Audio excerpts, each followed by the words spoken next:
This is Big Boss. Infiltration accomplished. Find the shell where they're holding Grey Fox. Next line, please. I've finished speaking. Check the walls. Over. Well, now that that's all taken care of, greetings, I'm Solidus-Skully, and welcome back to Metal Gear. Yes, now that we're stuck in prison, we can practically punch our way through these mobster-style jails with breakable walls, and look, it's Grey Fox. Yes, an iconic character who now has a voice line. You made it, rookie. I'm Grey Fox.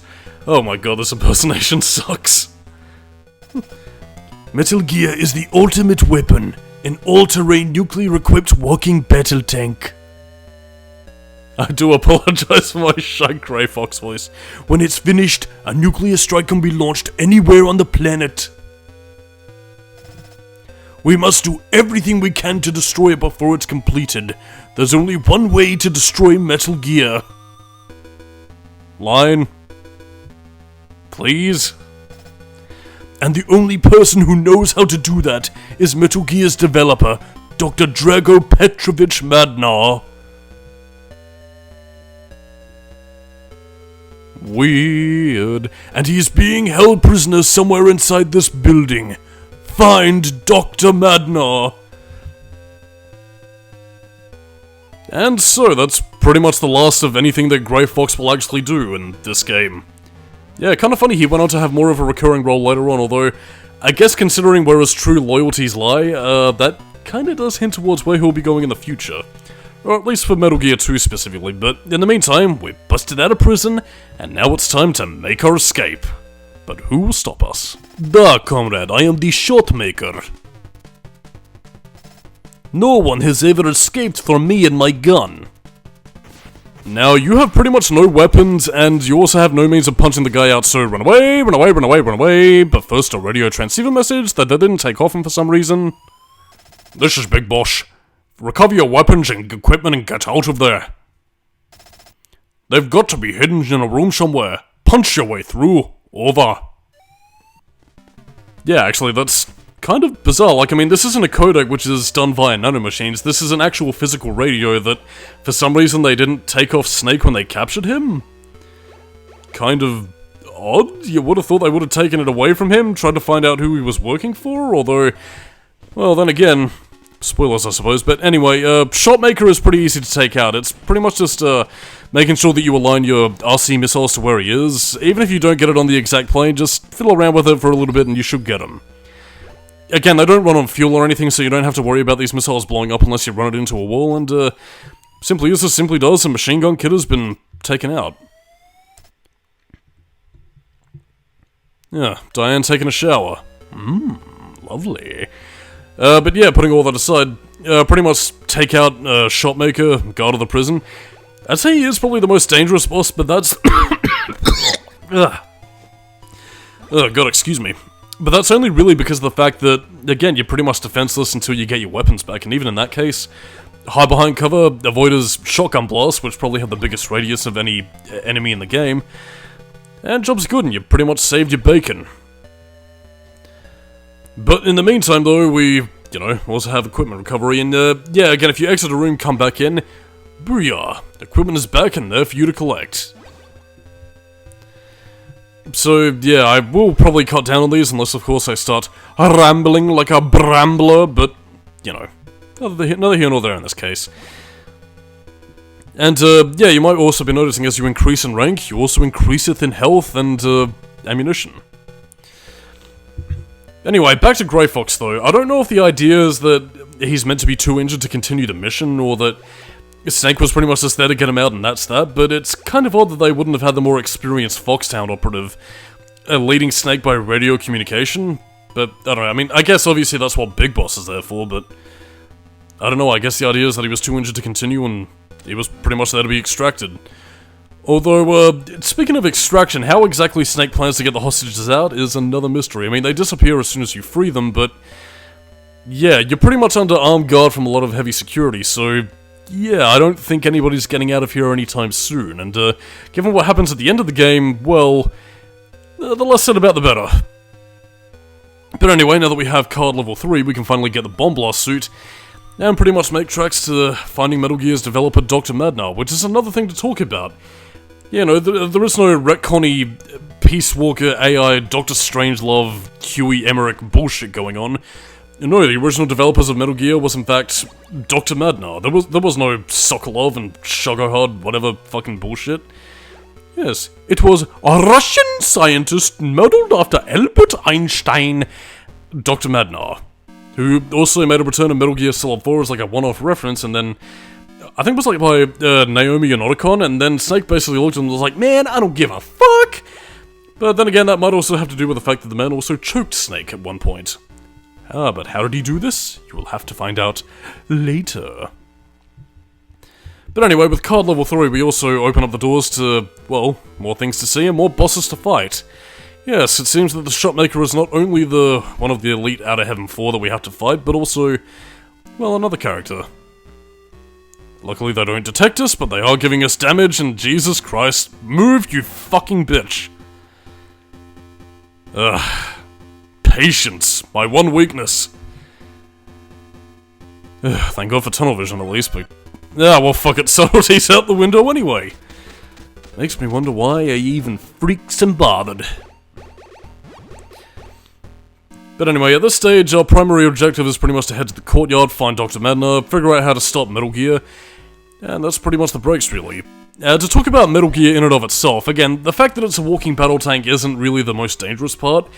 It's more the fact that it can pretty much launch a nuclear strike anywhere on the planet, but there are no fixed coordinates. So again, it could, say from Goldsberg, South Africa, could launch a nuke, and because of nuclear tracking methods, I'm trying to remember, it was like a burst, boost, re-entry, and a couple of other phases I'm completely forgetting, but yeah, ordinarily they'd be able to track where the missile was launched from and, you know, launch countermeasures to stop, you know, things from going fully apocalyptic. The thing with Metal Gear, though, again, it's pretty much on legs, so again, it could launch a nuke, walk off to someplace else, and they'd have absolutely no means of finding it. Again, they could see where it was initially launched from, but by the time, you know, any sort of countermeasures or authorities got there, Metal Gear would be over the hills and far away, so yeah, that's sort of why it was pretty advanced for the time, and also why it's still dangerous. I mean, I would certainly hope that in the years since, as we live in our current day and age of 2023, soon to be 2024, that again, nuclear stuff would be a little bit more of a thing of the past, and we'd have better methods of protecting ourselves from it, but again, there's no real child's play when it comes to nuclear proliferation, so yeah, dark times. I'm frightened. So anyway, let's alleviate our fears by having yet another boss fight. Actually no, hostage saving. Thank you for releasing me. The only way to get into the inner courtyard is to parachute in from the roof. Oh, how dangerous, oh, how terrible, how scary. And if you're wondering where the courtyard is, it's pretty much that area we saw right in part 1, actually, you know, right above where the trucks were, where we first got our rations and, you know, the binoculars, so that's pretty much where you need to go. Putting all that aside, though, yeah, this part is pretty much just focusing on us getting towards the courtyard and, you know, finding Dr. Madnar, the wonderful wacky genius who was behind the Snatcher program. Because references to other works that are debatably canon-ish? I mean, again, I don't know if the Snatcher universe is canon at all to Metal Gear. I mean, they do reference each other every now and again, like how Zone of the Enders shows up as like a video game in the Metal Gear universe. I don't know if Snatcher is likewise, or if it's legitimately meant to tie in. I'm not really too sure, but I mean, there is actually a reference to Metal Gear in Snatcher itself with, I believe like one of the walking cameras is modelled after the TX-55 Metal Gear that you fight in this game, so, you know, there is a bit of cross-pollination where it counts. It's just that a lot of Metal Gear specifically focuses on its own thing, really. Actually, that being said though, I'm quite surprised that Snatcher never got a lot of ports or re-releases anywhere else. I mean, I believe there was one on the Sega CD, I think it was also on the 3DO or PlayStation, I think? I don't know, it's quite odd that we never really got to see other releases of other, like, Konami slash Kojima games. I mean, because, I mean, the man is more than just Metal Gear, mind you. Like, I mean, even before Death Stranding, again, he was responsible for stuff like, you know, Police Noughts and, I think it was called Bok Tai for the DS. Again, the man had a lot of ideas and wanted to work on stuff other than Metal Gear, but alas, Konami feels asleep and... No, that's pretty much nothing more to talk about. By the way, there is a reason why you want to start punching goons instead of just shooting them. Again, if you punch them, they drop ammunition, rations, pretty much stuff you can pick up, and, yeah. Anyway, infrared goggles lets you see little laser beams that can allow you to bypass these areas as they change laser settings. I believe you can also use the cigarettes, which is also your peripheral use for them, because, yeah, if you use cigarettes normally, as I demonstrated right at the beginning of the game, they gradually drain your health, and, while that is very much true in real life, the process, I assure you, as somebody who was a former smoker, it is much more gradual than that. I mean, you eventually develop cancer, you don't have your health gradually drain and then suddenly die, because that's what cigarettes do. Well, I mean, you will gradually die, but I mean, it's not quite as immediate as Metal Gear will have you think it is. Thank you for releasing me! Dr. Madnar is being held in the cell located in the inner courtyard. Oh, how terrible, how horrible, oh. Well, thank you, overly dramatic hostage. I'm pretty sure I also heard that same bit of advice from another hostage I rescued, so, double or nothing, making sure that the player has every scrap of information at their disposal, I suppose. Hello, Governor. I'm the Machine Gun Kid, what's it? And this is the end of the line for you. Jolly good. Well, pocket me portside. I think it's about time that we call Diane to find out how to take down this limey bastard. This is Diane. Machine Gun Kid's vulnerable to the attack by RC missile. Bye. Now, Diane's strategies are probably the most sound because, again, she does recommend that you take him out in the safest way possible. But as you can see here, I pretty much took my submachine gun and said fuck that and went John Rambo on his ass. Completely the antithesis of what Solid Snake would actually do, so, yeah. I mean, Diane's methods are usually more of a suggestion to do it in the safest way possible, and... well, I mean, again, one of the few critiques of the game, I suppose, is really how limiting some of the boss strategies can really be, especially compared to some of the more detail-oriented stuff that, stuff from Metal Gear Solid and Beyond would usually have, where they'd have multiple ways of taking down certain boss fights. Or at least relatively speaking. I mean, again, to use an example from Metal Gear Solid Sniper Wolf, you can either take it down using the sniper rifle, or you can use the Nikita technique, where you pretty much use an RC missile to pretty much shove a rocket up her ass and take it down that way. I mean, again, I suppose, technically speaking, Metal Gear 1 does also have that in and of itself, where I suppose you could technically use your pistol or submachine gun to stop, Shotmaker or Machinegun Kid, but apart from that, well, you can pretty much go at it your own way or just follow Diane's suggestions. The method is up to you. And I suppose one other thing to talk about, I might as well talk about the bosses. Yeah, they don't appear in any other Metal Gear game apart from this. Would have loved to have seen them in Metal Gear Solid 5 or at least be given a more significant role, but fuck it. In order to pad out for time, I might as well talk about the bosses. Shotmaker. He was actually a former... I believe he was from Russian Spetsnaz.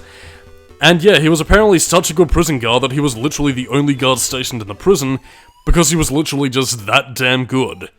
Again, his shotgun skills were unparalleled and nobody ever escaped from his grasp. And that's pretty much just how he, saved the day. Good on him. As for Machine Gun Kid though, he was pretty much British SAS and hired by Big Boss because of his talents with the machine gun. And he must have been pretty young when he learned how to use the weapon because he is the Machine Gun Kid. So again, not exactly the most in-depth bosses in the world. They don't have any sort of sub-story background or anything of the sort. They're just really skilled soldiers that Big Boss found were the best for the job, so that's pretty much why he hired them. He gave them purpose in their life, where I suppose because of their dirty deeds under their specific organizations, they were eventually betrayed by their governments, and thus Big Boss gave them a home, a place to call their own. Because what would Shotmaker be doing otherwise? Drinking vodka? I don't know. Working at a carnival, shooting his gun? And again, what would Machine Gun Kid be doing? Working at the old British fish and chip shop, he would. Going, oh yeah, limey governor, yeah, coughing up all those cigarettes. Excuse me, so sorry. Yeah, but yeah, this is also where you're pretty much using some of your security cards to get items that you are going to need as you parachute down because, well, let's just say that one of the key facets of Metal Gear in order to make sure that you maximize your playing experience is to pretty much explore all these rooms, make sure you have all the security cards, and gather up as much equipment as possible because you are going to need it. Again, you're not going to get very far if you don't scout out for equipment, and not just, in terms of ammunition or anything else, But specific things, such as what you're going to be finding here. A hostage. Thank you for releasing me. If you have a parachute, you can jump off the edge of the barrier. Oh, what have you, yes? And I mean, to talk about specifically what you're looking for, I mean, again, you are searching for a parachute that is primarily the reason why you have to fight Machinegun Kid. But in turn, you also need a mine detector, which is obviously there to detect mines, but you also need it there so you can, you know... Again, it's pretty much the stuff that you should just go out of your way to get. Again, if you need information on how to use these things, contact Big Boss and he'll pretty much tell you how to use these specific items and what they do, so you shouldn't really have any worries, although it does kind of rely on the player's volition. And I mean, I don't want to say that the Solid series did try and desperately sort of...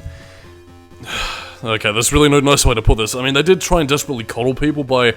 You know, pretty much stopping you with cutscenes every which way in Sunday whenever you pick up new equipment going, "Oh Snake, you got a PSG-1. Use this weapon to snipe people. Over." I don't know, I mean, it's good to let people know, but at the same time it's also important to let people get into the action. And by the way, because they have fucking jetpacks, yeah, you pretty much have to, you know, get caught, weather the storm, and just power your way through. But it is worth getting this because this is where you get the mine detector, and we're pretty much onto the fourth boss, technically speaking, I guess. Third or fourth? Third. Yes, third, yeah. One of the most familiar elements of the Metal Gear series going forward, because there is literally only one kind of helicopter that exists in the entirety of any Metal Gear game, the Hind D. Because apparently nobody else knows how to fly... Actually, no, technically the Kasaka are Metal Gear Solid 2, so, shut my mouth. Diane, help. This is Diane. The Hind D can be brought down with the grenade launcher. Bye. So that's pretty much our strategy. The primary thing I would recommend to do is pretty much hide yourself in one corner where the Hind D's machine gun can't rip you into shreds like borscht, and pretty much just lob grenades at it. Pretty easy strategy. Again, there isn't really a lot of elegance to the boss strategies in Metal Gear, as I mentioned earlier, but I mean, again, they are fine enough for what they are, and again, until you figure out what weapons to use, that's pretty much why you need to pay attention to your radio frequency, because otherwise you ain't going nowheres!